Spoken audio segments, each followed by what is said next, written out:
still open-minded. Nobody really knows. Look, I'm somebody that gets it. And nobody really knows. It's not something that's so hard and fast. As you can see from this small sampling of tweets, President Trump has commented extensively on the topic of climate change. His tone in most of these messages to his 44 million followers is one of a skeptic. In the interest of analyzing a single claim made by him, me and Jack chose this tweet to pick apart, and this is the article Trump references in his tweet. The Forbes article that President Trump tweeted today had some credibility issues with it, which is somewhat ironic because the whole article is based off of credibility of climate change research. With Forbes, you never know what you're reading is true. It seems as if Forbes is the Wikipedia of the business world.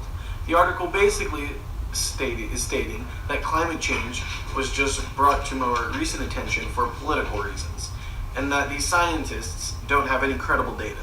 So this is where it gets interesting, because to my knowledge, and to everyone else's, climate change has been studied since the early 1900s, not just in 2015 because of the heated political race. The man who wrote the article, James Taylor, goes on to supposedly expose the scientists, but there were also no sources cited on the article, and only some snippets of the supposed emails were brought to the reader's attention.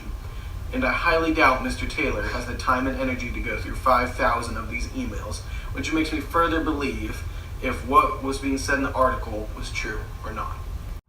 My name is Jack Labund, and I'm in IB Sports Science, and I'm pretty interested in politics. So when our teachers introduced this Group 4 project, I was wondering how I could blend my liking of politics with science. My main role in this project was to find a good 50% of the research and assist with the editing as much as I can. Hi, my name is Anusha Dixit, and I'm an IB Physics Year 1 student. My motivation for choosing this topic was mostly as a means of rationalizing the statement I see President Trump make about climate change, which I know not to be true. My contributions to this project have been 50% of the research, the visuals, as well as helping in the editing process. The current warming trend is of particular significance because most of it is extremely likely, greater than 95% probability, to be the result of human activity since the mid-20th century and proceeding at a rate that is unpredicted over decades to millennia. Their ability to affect the transfer of infrared energy through the atmosphere is the scientific basis of many instruments flown by NASA. The planet's average surface temperature has risen about 2.0 degrees Fahrenheit since the late 19th century, a change driven largely by increased carbon dioxide and other human-made emissions into the atmosphere. Most of the warming occurred in the past 35 years, with 16 of the 17 warmest years on record occurring since 2001. Not only was 2016 the warmest year on record, but 8 of the 12 months that make up that year from January through September, with the exception of June, were the warmest on record for those respective months. This was also the year Trump ran for president. You would have thought someone would have let him tweet the things he did about climate change when the year he ran was the warmest year on record. Ice cores drawn from Greenland, Antarctica, and tropical mountain glaciers show that the Earth's climate responds to changes in greenhouse gas levels. Ancient evidence can also be found in the tree rings, ocean sediments, coral reefs, and layers of sedimentary rocks. This ancient, or paleoclimate, evidence reveals that the current warming is occurring at roughly 10 times faster than the average rate of ice age recovery warming. The recent global increases in air pollutants and waste are likely to have problematic implications for the climate and life on the Earth as we know it. Climate scientists cite the greenhouse effect for the current global warming trend, and this is how this concept works. Certain gases classified as greenhouse gases insulate heat. Gases such as methane, nitrous oxide, carbon dioxide, and water vapor all contribute to the greenhouse effect. And these are the chemical structures of greenhouse gases. Before we began producing as many air pollutants as we do currently, sunlight was able to pass through the atmosphere and warm the Earth's surface. That heat would later be diffused back into space. As you can see, this is how the system was meant to work. However, rapidly increasing amounts of greenhouse gas molecules absorb the heat that was supposed to be radiated off the Earth and act as a sort of a blanket, retaining the heat that was supposed to be emitted out of the atmosphere. We're already seeing real-life consequences of this. Rising sea levels putting the existence of low-level islands in jeopardy.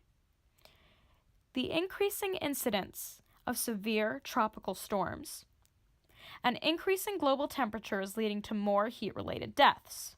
Within the next century, it is likely that we will see the equator become too hot to comfortably live in and mass immigration toward the poles. The main driver of this will be that crops that have survived in the same climates for millennia will no longer be able to sustain themselves in those climates.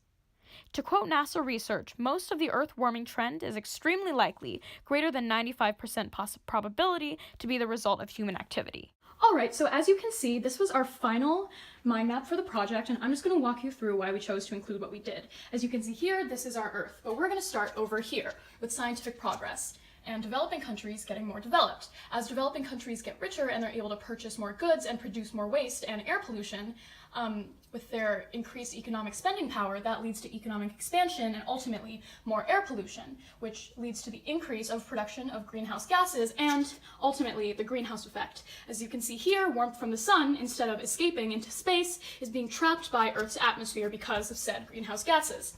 This leads to a warmer climate, which has a multitude of effects. There's a rising sea level, increasing occurrence of heat death, worsening tropical storms, and wildfires. So these two things, rising sea level and heat death, are most likely within the next 50 years to lead to mass migration, which towards the poles and away from the equator, leading to a really big economic impact. Another thing having to do with the effects of this warmer climate are huge costs for government as a result of all of these worsening natural disasters. Now we go over here to the Forbes article. So this is another endpoint for this mind map. This Forbes article kind of led into Trump's denial of science. Because he denies these things on a public platform such as Twitter, he gets to then tell Twitter followers more misinformation, leading into this whole cycle of misinformation.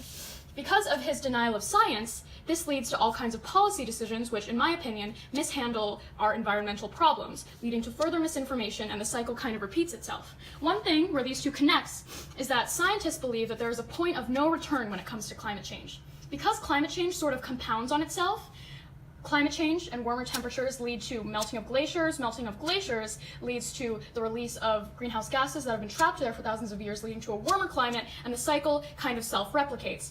Now, once we get to a certain point, a certain temperature increase, we won't be able to stop global warming. And Trump's denial of science only feeds into that. And so this is our full mind map for you to look at, and that's pretty much our process. And here are our sources.